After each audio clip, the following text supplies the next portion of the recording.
As we all know, the 1960s were a wild era for experimentation and innovation in auto racing, and no place captured this spirit with more gusto than the Indianapolis Motor Speedway. The middle 1960s saw some of the wildest creations to ever attempt the tough task of cracking into the 33-car field that has defined the Indianapolis 500 for nearly a century.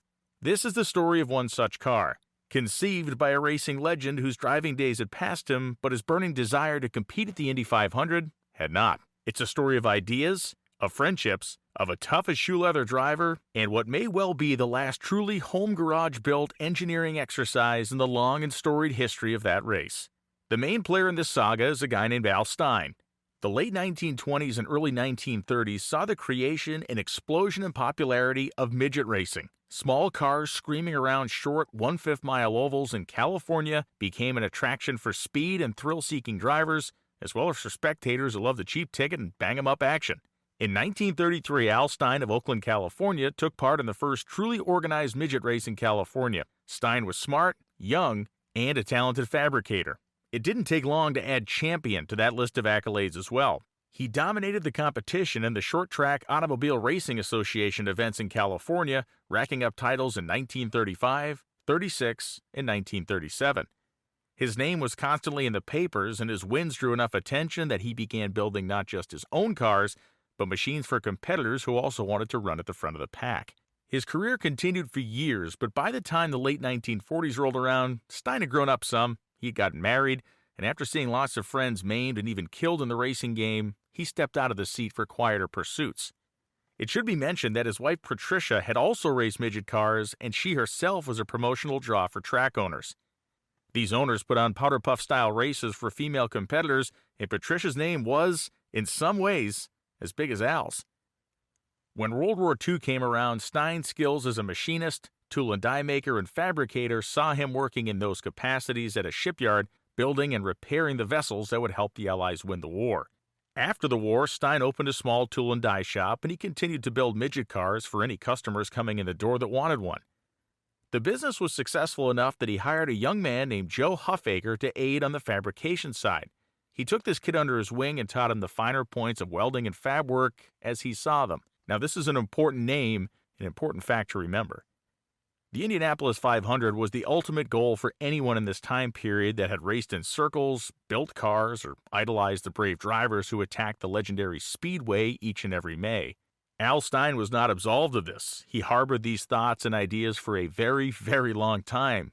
Over the course of years, he schemed up plans for various cars he thought could compete and win at that high level. The other thing Al Stein did very smartly was to squirrel away money, year after year after year. It's here where Stein's friend and a brilliant engineer named Jay Eitel enters the story. They had raced together for years in the midget ranks, both lived in the Oakland area, and were very close friends. Eitel has an interesting place in American history. He's the guy who invented the, quote, cherry picker, or as many people call it today, a bucket truck. We know them as the vehicles we see every day doing work on electrical and telephone lines around the world, but back then the initial cause for Eitel's design was just as its nickname suggests. He was having to pick cherries on his family farm and was annoyed at how often he had to move his ladder. Because of this, he invented a rig that would be self-propelled, operated by simple hand controls, and could lift a man to any height he wanted to go to do whatever job he needed to do. He came up with this contraption in 1944 and grew the business slowly, but in 1954, he struck gold. The Bell Telephone Company commissioned him to build a run of these trucks for their line workers, and soon after that, many other companies in many other fields of business followed suit. Jay Eitel was suddenly a wealthy man who spent a lot of time traveling the country promoting and growing his business. Eitel may have been bouncing around the country a lot, but he took one yearly stretch for himself, mixing business and pleasure. That was a yearly extended stay in Indianapolis every May for testing, qualifying, and the running of the Indy 500.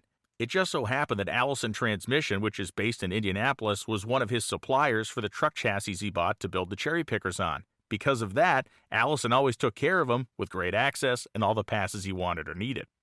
According to Eitel's own recorded memories, he was telling Stein about how fantastic his experiences at the Speedway had been around 1964.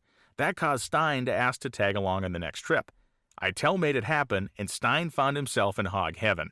The two men had full access to the garages, the drivers, the whole shooting match. On the way home from that trip, Al Stein silently committed something to himself. He was going to build an Indy car.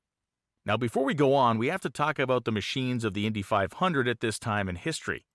For starters, the rear-engine takeover of the Speedway was in full swing.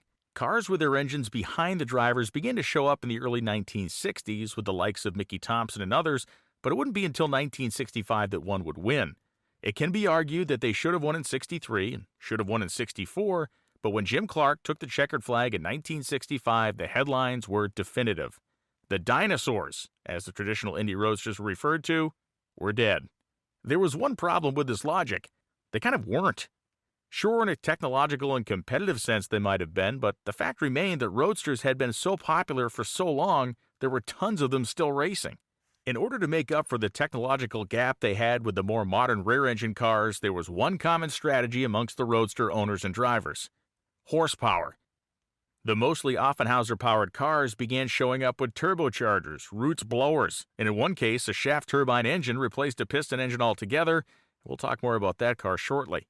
But even with the horsepower, which then cost them fuel consumption and reliability, the roadsters were no match for their more modern adversaries. Knowing this, Stein wasn't planning on a roadster. Instead, his concept would be based around a rumor that he and Eitel had heard that year at Indy while walking around the garages. The rumor was that engines would be limited to 180 cubic inches displacement. While this never came to pass, Eitel had mentioned to Stein that if it were to happen, engines would be at a premium. The stuff on the track at that time was ill-equipped to be drastically shrunk down in size from 255 or 270 cubic inches down to 180. This rumor was based around the F1 rules at the time that allowed a 3-liter displacement engine. The hearsay was that officials wanted to lure more European teams over to the Indy 500. The final thought seed planted by Eitel was the fact that he knew Porsche had small 1.5-liter four-cylinders that made good power. They were pretty much indestructible, and 2 of them would make exactly 180 cubic inches, or 3 liters. This was all Stein needed to hear.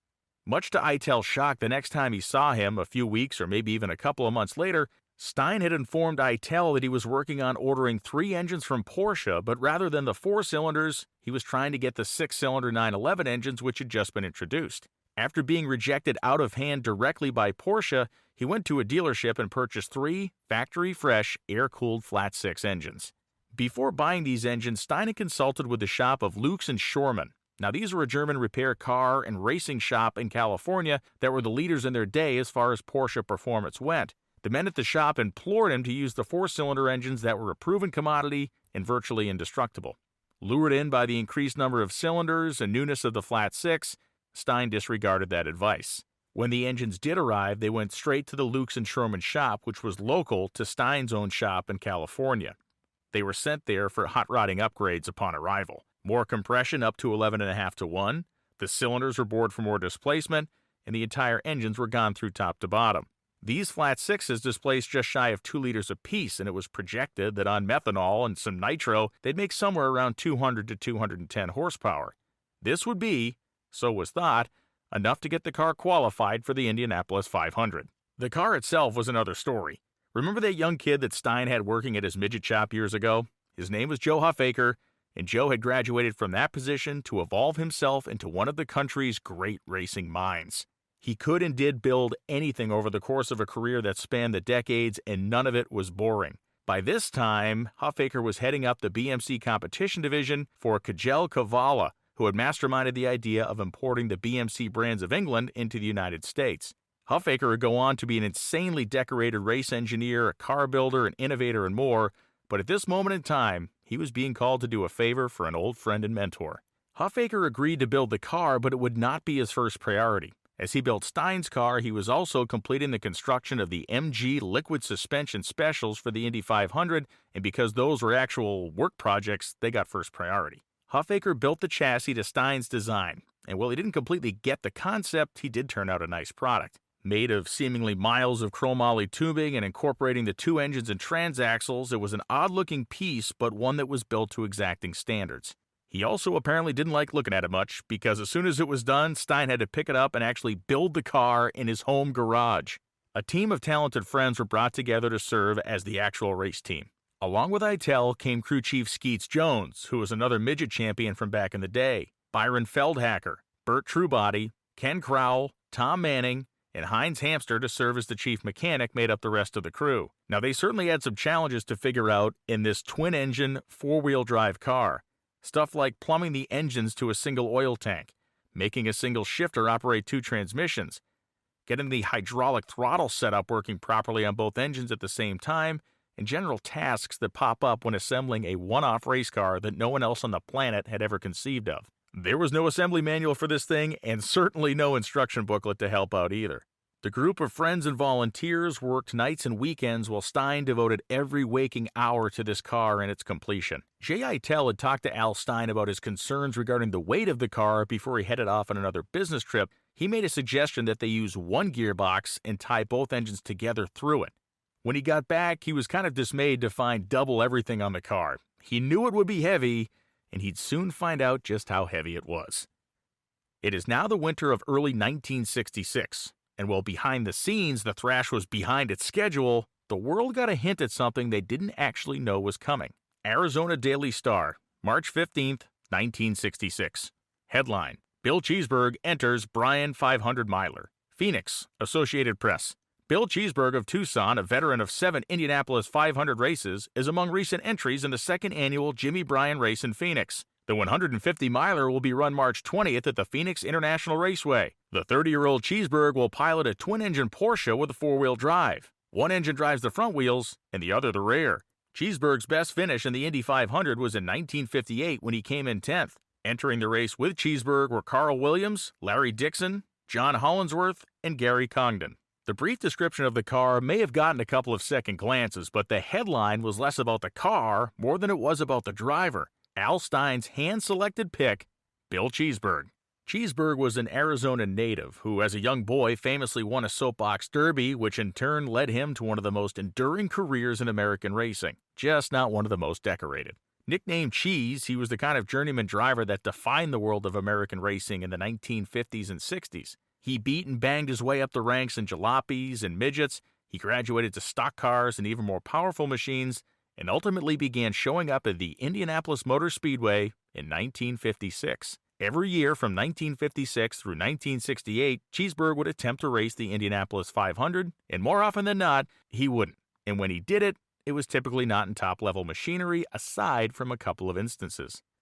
That said, he was not without some brilliant moments at the Speedway. In 1957, he qualified 23rd in the 33-car field and set a record which still stands today by passing 17 cars on the opening lap of the race. More often than not, Cheesbourg would arrive at the Speedway with no dedicated assignment or multiple cars to drive and attempt to qualify in. 9 times he drove more than one car in qualifying according to records while trying to crack the field. 1962 was his most prolific year, driving an Andy Granatelli Novi, a Mickey Thompson rear-engine car, John Zink's turbine car, and Pierre de Villiers' machine, which along with the car he actually qualified, the M&W Racing Roadster. That year he started 20th, and he finished 27th.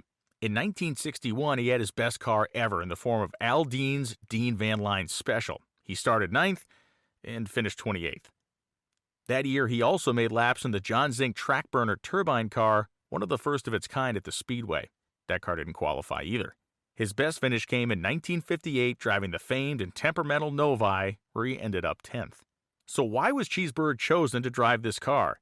In my opinion, he was chosen for the fact that he had so much experience responsibly wheeling quirky and different cars around the Speedway. He may not have been the fastest, but he was reliable, and people trusted him with their equipment. Cheesbourg had a very solid reputation. He didn't crash out of Indianapolis 500s. He didn't even take unnecessary risks in qualifying, even if it meant missing the field. As we'll see in 1966, he was never afraid to hop in the seat of a long shot, or multiples even, to try to make it work as best as possible. This car was not near ready for the newspaper-announced Phoenix race, but it was ready for some headlines. Here's an Associated Press story that ran nationally, officially announcing the car's existence on April 6, 1966. Title: Two-Engine Car, Dream Come True. Orinda, California. Al Stein has put together a car that will be the first two-engine auto entrant to the Indianapolis 500 miler in 20 years. Stein has doodled and dreamed for 15 years about entering and winning the Memorial Day Classic. Half of that dream comes through Sunday when he files a $1,300 entry fee. That same day, he plans to move his $30,000 racer out of the family garage for its first test run. Lou Fagioli entered a two-engine Offenhauser midget in 1946. It was the second fastest qualifier and was running second in the race when it broke a crankshaft and the engine froze, sending it into the wall on the 17th lap. Subtitle, In Garage. The 55-year-old Stein does his work in a shop in the back of his suburban garage, but there the resemblance to a home hobbyist ends. Driven by his vision of victory at Indianapolis, Stein saved his money to retire from his toolmaking job 10 years early. Nearly every spare penny and every extra minute has gone into this car. Quote, "For 15 years I've been dreaming about it and making designs," said Stein. Quote, "I've designed it all myself." The design was approved, the chassis and running gear constructed by Joe Huffaker, who runs a competition auto racing manufacturing plant for San Francisco sportsman Cagelli Cavalli. Stein took it home and in his garage put the engines and transmissions in and did the metal and machine work himself. Stein had the body constructed elsewhere. Cheesbourg driver. Bill Cheesbourg of Tucson, Arizona, 38-year-old veteran of 6 500-milers, has agreed to drive the Stein Special. Skeet Jones, an engineer for an electronics firm, will be the chief of the 8-man crew. Jones and Stein got together around 30 years ago when both drove in midget auto races. The car is powered by two souped-up 6-cylinder Porsche 911 engines that deliver about 215 horsepower each and are capable of turning 9,000 revolutions per minute. The engines are synchronized and located in front and in back of the driver. But what Stein hopes will carry the car to victory is the four-wheel drive system he believes will allow it to go 5 miles an hour faster around the turns than any other entries. Quote, "Give us 5 miles around those turns and we'll be happy," end quote, says Stein. In italics, he writes, he's talking about 150 miles an hour around the turns and speeds of more than 190 on the straightaway, end quote. And then the national news really kicked up when the entry list was locked in for the race and people got to see exactly who would make up the drama of qualifying for the Indianapolis 500. The Kokomo Morning Times, April 19th, 1966. Title, 500 Entries Close and Changing Begins, by Dick Ralston. This is a sample from the story, beginning about halfway through. Quote, "Scattered among the 78 cars entered, which is the most since 1953's 84, are 46 spanking new race cars. With only 33 fastest qualifiers getting to start the 500 on May 30th, there's going to be at least 13 unhappy owners of spanking new race cars. To no one's surprise, Ford and Offenhauser dominate the engines powering the 78 cars. Ford engines will be sitting in the rear of 33 of the cars. Offenhauser will have 15 non-supercharged and 13 supercharged entries trying to make the starting field. This accounts for 61 engines and leaves 17 for the individualists to work with. And what a group of individualists there is this year. 5 cars are powered by Chevrolet engines, 2 by 16-cylinder BRMs, and 5 had no engine listed on their entry blank. Of course, one of those entries remaining has the crowd-pleasing Novi sitting under the hood and is to be driven this year by young Greg Weld. This leaves 4 cars, and each of them deserve a special mention. Herb Porter has entered a car powered by a turbocharged Offenhauser. This is where the exhaust gases are used to power the blower instead of using a belt or a gear drive from the engine to turn the blower. Harry Blum is going to try a supercharged Rambler 6 in his entry. This one has to be put down as a big question mark. No one knows what to expect. Norm Demler is going the turbine route with his entry, and this could be a sleeper. The only drawback a turbine power plant has ever had was the time lag between the time the throttle is opened and the engine responds. But the engineers say that they have this problem licked, and if so, you can expect a car that will go like the very devil. But Albert Stein of Orinda, California gets the prize for originality. Stein has come up with a car that has 2 engines. One drives the front wheels, one drives the rear wheels. This idea isn't new to the Speedway. Remember Lou Fagioli's Twin Coach Special of 1946? It was one of the fastest cars in the race that year and also had one of the poorest handling characteristics. In fact, driver Paul Russo put it in the front with a fine qualifying speed and then put it in the wall early in the race. Steins has 2 Porsche engines powering his dream and Bill Cheesbourg driving it. There's no doubt about Cheesbourg's ability as a driver or a mechanic, and there isn't any doubt about a Porsche engine. The question is going to be the handling and durability of the car itself." End quote. So consider this. 79 people paid the $1,300 entry fee, which is more than $12,000 today, simply to try and qualify. Of those 79, 70 cars actually showed up, and to go along with the cars, 57 different drivers would attempt to qualify for the 33-car field, some bouncing between multiple cars, some simply hoping to get a seat in one. But for Al Stein, his name was on the list, and it was all very real now. And the clock was running down in a very real fashion. A few weeks after this story ran, on the weekend of April 16th and 17th of 1966, Cheesbourg, Stein, and the whole group hauled their barely done, unpainted car to Vaca Valley Raceway in California. They did this to let Cheese do his thing and to see if any of their theories had been proven right on the efficacy of their race car. The results? Highly encouraging. The car achieved speeds of 140 miles an hour reportedly at Vaca Valley and exhibited pretty solid handling characteristics as well. This Oakland Tribune story, published on April 22, 1966, tells the tale. Headline: Orinda Indy entry gets last touch. Quote, if you happen to drop in at the Al Stein home in Orinda or pass him on the street, make it short. He's a very busy man.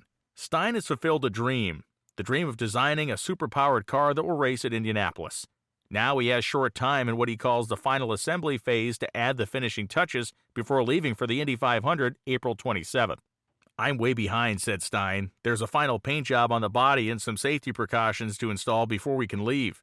He was speaking from his garage at home last night where the buzzing of equipment and voices barely made his own distinguishable. Stein and Bill Cheesbourg, the 38-year-old Tucson veteran who was named earlier this month to drive the radical twin-engine Porsche four-wheel drive car, must be at Indy May 1st. Cheesbourg has run 7 Memorial Day 500 races since 1957 and has a best showing of 10th in 1958 while in a Novi Special. Stein's creation, a pair of 2-liter flat-six Porsche 911 engines, is actually the first big car built by the former short-track champion, who held the title from 1936 through 1938, as well as being a midget driver at the now-defunct East Oakland Mile Oval. He's created a car with narrower tires and less wind resistance to, quote, give us more speed through the turns. Quote, the car is in excellent running shape, he stressed. We had some very impressive times Sunday at Vacaville. Cheesebourg, in the last tune-up before leaving, charged the car up to 140 miles per hour on the 1 1/3 mile track. What's its maximum speed? Quote, that I don't think I should truthfully say, but I'll tell you one thing, we're not going back for the ride. End quote, Stein said. The car, with days to spare, needed to be painted before being tied down to a pallet and air-freighted to Indianapolis. The window and risk of towing the thing had closed as the machine needed to be at the speedway in mere days from the point it went into the paint booth. But something was sticking with Stein in these days. Power. He thought the car needed more power. The only major change they could make to the engine would be a camshaft swap, and with these being brand new engines to U.S. shores, performance stuff was in short supply. He sent a set of cams to be modified with plans to install them at the speedway if more oomph was required. Speaking of oomph, when the car arrived at the airport for shipping, Jay Eitel was with it. During the process, he noticed that the car was being weighed on its shipping pallet. He asked the guy at the scales what it weighed, and the guy replied 2,500 pounds. Asking how much the pallet weighed received a gut punch of information. The pallet had been zeroed out on the scale before the car was added. The car was 500 to 1,000 pounds heavier than most anything else that would be on the track in Indianapolis. Eitel knew at that moment they were in deep trouble. The car arrived at Indianapolis on May 8th and was an immediate curiosity on Gasoline Alley. Stein wasn't known by any of the Speedway regulars, none of the crew guys were known by the normal crowd, and Cheesbourg was the only known quantity in the whole group. The team had initial teething problems with the shifter linkage, which did not want to keep both transaxles in gear, and with keeping both engines happy at the same time. The engines were not directly linked together outside of the hydraulic throttle and shifter, so synchronizing things was a job that kept guys like Tom Manning up for days on end. The handling, which had seemed okay at Vacaville, was now fairly suspect on the speedway, and the job of fixing that fell onto the shoulders of Jay Eitel. In a recorded interview, Eitel said the initial geometry of the car was a nightmare at the speedway, and he spent days and over a week adjusting, taking apart, and shimming the suspension to correct it. By the time they were done, Cheesbourg could run the car at full throttle around the track and never lift, and this was a major problem. Cheesbourg loved the way the car handled, but it didn't have near enough power. The little engines were meant to rev to 9,000 RPM, but only had the guts to push the car fast enough to turn 7,500. The car was basically running 150 miles an hour flat out, and this was 15 miles per hour off the pace being set by leaders like Mario Andretti, and 8 miles an hour off the 33rd qualifier at the time, Ronnie Duman. Al Stein saw one last option as he was watching his funds dwindle to zero and his chances to qualify fade by the day, and it wasn't even the middle of the month yet. He decided to install the hastily modified camshafts into the engine in an attempt to make more power and speed. So you may ask, when all this work's going on, what did Bill Cheesbourg do when waiting? He began to execute his own Plan B, and this was peak Cheesbourg. While the Stein-Valvoline Special was down, he got into the Jack Adams Aircraft Special owned by Norm Demler. What was so special about this car? It was a quintuple built roadster that had a General Electric shaft turbine powering the wheels. Not the first turbine car ever at Bonneville, and not even the first he'd ever driven, the Jack Adams Aircraft Special did generate some of the most dubiously laughable headlines in this or any other Indy 500 ever held. But more on that in a second. With the fresh cams installed, the car was warmed up and Cheesbourg took to the track somewhere around the 16th or 17th of May. The results were disastrous. Within a lap or two, the modified camshafts began to fail, sending all kinds of metal into the shared oil tank that the engines used, and then circulating that metal through both engines, killing them both at the same time. The Porsche engines were dead, Al Stein's dream was dead, his wallet was busted, and the Stein-Valvoline Special would not make the field of the 1966 Indy 500. Quickly turning his own attention to the turbine roadster, Cheesbourg was making laps seemingly within minutes of the failed Stein adventure. The results were headlines in a story which are so farcical it's almost unbelievable someone published it. The Memphis Press Scimitar, Wednesday, May 18, 1966. Headline: Adams entry clocks 230 miles per hour. By Bill E. Burke. Quote, "If we get everything worked out all right, our only problem will be which side we want to pass Andretti on," said Bill Cheesbourg. Cheesbourg, a 20-year racing veteran from Tucson, Arizona, will be at the wheel of the Jack Adams Aircraft Special, the only jet-powered entry in this year's Indianapolis 500. Mario Andretti has already set the racing crowd to buzzing by setting a new qualifying record of 166 miles an hour. Cheesbourg is hoping to qualify Saturday. Quote, "If we can get all the odds and ends put together by then." End quote. Subtitle: First Time. The car, which has a General Electric turbine shaft engine, was taken on the track for the first time yesterday, and Cheesbourg said it, quote, "did 230 miles per hour on the straightaway," end quote. How about the turns, ? We're getting that worked out, he said. It's just going to be a matter of getting adjusted. With this thing, you have to let up on the acceleration a little bit quicker going into the turns. The car can develop 1,250 horsepower, but for the Memorial Day race, it has been cut down to 900 horsepower. Of course, it's a lot of horsepower, but that's not the only answer, said Cheesbourg. You have to fit the car to the track, and that's what we're trying to do now. The job of fitting falls on Bill Henderson, the chief mechanic, who's supervising an almost round-the-clock effort to get the car ready for the big race. Henderson's crew has been working from 8 a.m. to 3:30 a.m. daily, trying to solve such problems as fumes in the cockpit and a little too much heat drifting back. "We feel we have a wonderful chance here this year," said Adams of Tickletown, who is making the second effort at bringing the Indy 500 trophy to Memphis. Last year's entry, driven by Paul Goldsmith, failed to qualify on the last day. "The General Electric and Bell Helicopter people have been down here checking on our progress, and they are pleased with it," said Adams, a used aircraft dealer.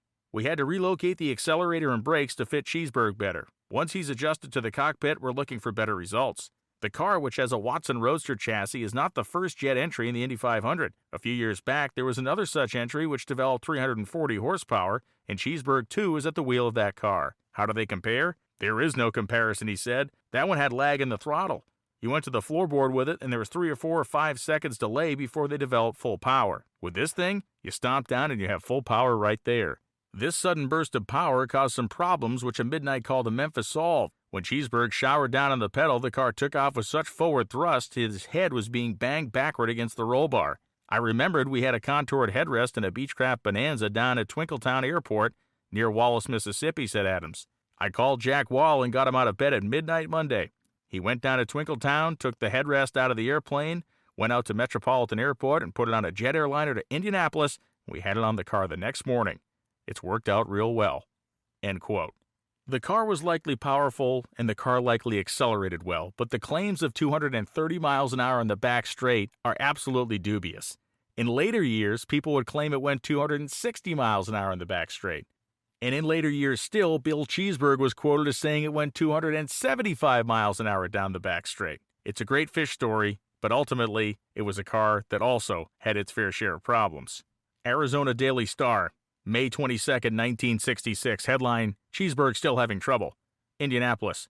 Bill Cheesbourg of Tucson spent the day waiting for practice sessions here to figure out how to harness the turbine power of Jack Adams Aircraft Special, owned by Norm Demler. Quote, "That turbine engine has power to burn if we could figure out how to use it," end quote, Cheesbourg remarked.